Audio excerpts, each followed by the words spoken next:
안녕하세요. 공인중개사가 알려주는 불이익 탈출 방법의 공부방입니다. 이번 영상은 금융위에서 발표한 내용을 토대로 새로운 전세 임대차 계약을 맺으시려는 분들에게 꼭 확인해 보셔야 하는 내용에 대해 얘기해 볼까 합니다. 이번에 발표한 내용이 여러분에게 2025년 금융위가 발표한 업무 계획 중 가장 크게 다가올 얘기인 것 같습니다. 오늘 말씀드릴 내용을 간단하게 말씀드리자면, 금융위에서는 전세대출에 대한 보증 비율을 90%로 낮추는 방향으로 가닥을 잡고, 그것과 동시에 여러 가지 조건을 따져보아 보증료율에 대한 비율을 인상하기로 결정하였습니다. 이번 금융위에서 발표한 보증비율과 보증료율 이 두 가지를 한 번에 설명하는 게 영상의 길이상 다소 어려울 것 같아 주제를 따로 잡아 이번 영상에서는 금융위에서 얘기한 보증 비율을 낮추는 것에 대한 얘기를 해볼까 합니다. 금융위에서 보증 비율을 낮추는 것에 대한 이유는 금융위에서 발표한 내용에 담겨져 있습니다.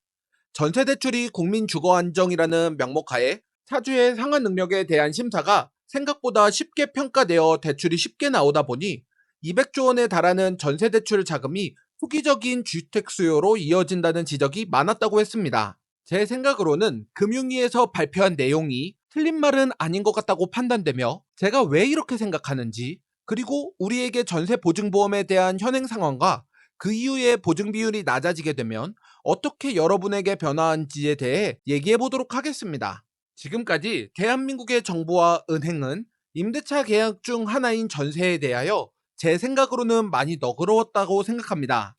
그리고 그러한 전세 제도를 유지하기 위하여 대한민국에서는 전세대출이라는 임대차 제도는 국민 주거 안정이라는 목적으로 대출을 쉽게 내주었다라고 얘기하는 금융위에 대한 판단은 제 생각에는 맞았다고 생각합니다. 그것과 별개로 보증보험 비율이 100%이기에 보증보험만 가입할 수 있다면 적은 금액으로도 생각보다 많은 분들이 부담없이 가입이 가능했습니다. 그렇기에 보증보험에 대한 가입자 수는 증가했고, 여러 가지로 봤을 때 충분히 제 역할을 다하고 있다고 생각했었습니다. 하지만 이렇게 쉽게 대출을 내주고 그에 대한 보증금에 대한 보험까지 쉽게 들 수 있으니 보증보험에 가입할 수 있는 수준이라면 다소 계약의 위험도가 있다 하더라도 전세 임대차 계약을 진행했고, 이러한 방식으로 인하여 여러 가지의 문제가 발생했습니다.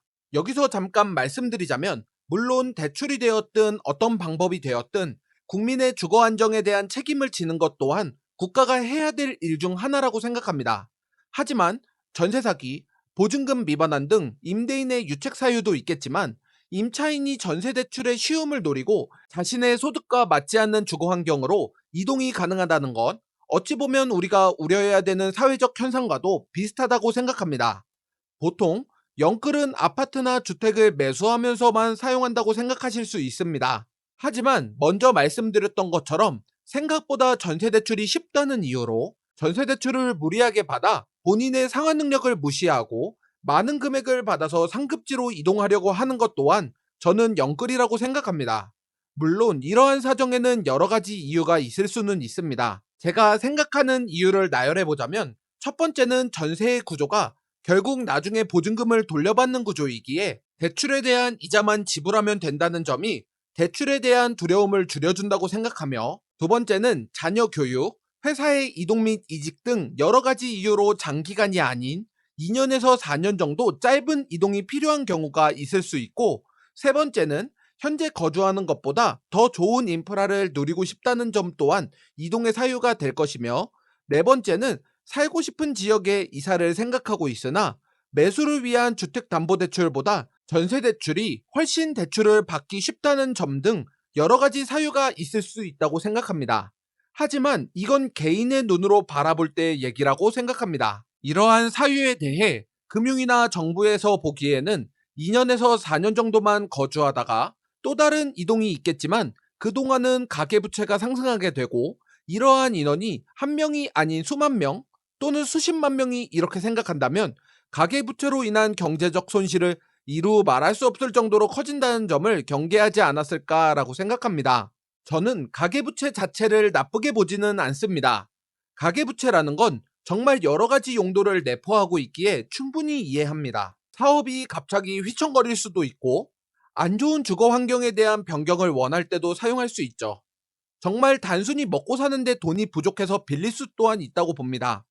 하지만 이게 사람의 욕심이라는 것과 부합하게 된다면 그때는 얘기가 달라진다고 생각하며, 이러한 욕심이 아닌 대출을 받는 목적이 정당한 사유로 이루어진다면 사업이 잠깐 힘들어서 대출을 받아 다시 회사를 잘 살려내면 더 많은 돈을 벌 수 있고, 그로 인해 더 많은 세금을 얻을 수 있으니 국가와 국민에게 이익인 것이고, 주거 환경을 변화하여 국민들이 더 많은 돈을 벌거나 더 많은 국민의 복지가 좋아진다면 그것 또한 국가의 이익이 되며, 집안에 돈이 너무 부족해서 급하게 생활비를 대출해서 생활이 더 나아져 대한민국 국민이 더 잘 살 수 있다면 그것 또한 국가로서는 복지가 될 수 있다고 생각합니다.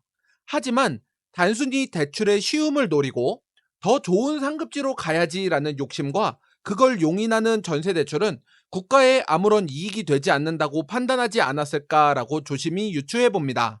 제가 여러분에게 영상이나 블로그 포스팅으로 꾸준히 말씀드렸던 내용이 있습니다.